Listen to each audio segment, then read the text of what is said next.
we are afraid that there will be a spread in community, but currently it's very hard to assess this risk.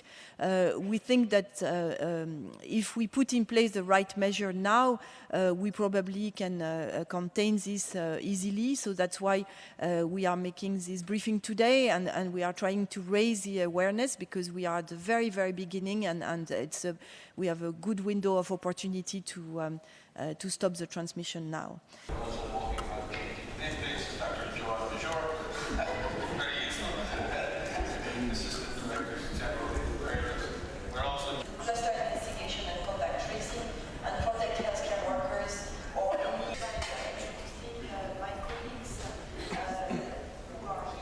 I think this is not a disease the general public should be worried of. It's not like COVID or other diseases that spread fast. So all those recommendations are not to create anxiety in the general public, but it's more to raise the alert and make sure that we all know what is the risk we have in front of us, and we can take the adequate measure in a timely manner. The virus from the same family as the smallpox, the strategies and the intervention should be commensurate to the risk, and we need also to, if there are possibility to use vaccines or treatment, it has to be used taking into account the public health needs, and be very wise in the use of those countermeasures. Very hard to assess this risk.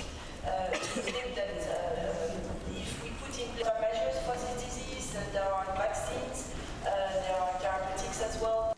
What we have been advised so far is that there is no need for mass vaccination. There is no need for large immunization campaigns.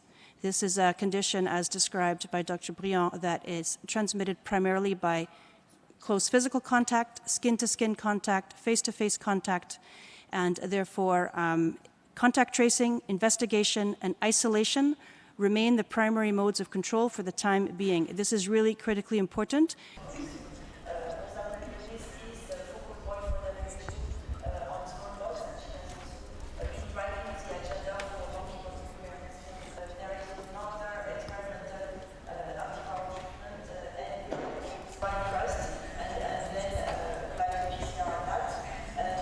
There are no vaccine reserves available in countries for monkeypox because this is a new product. At the moment, there is not a recommendation to use smallpox vaccines for monkeypox.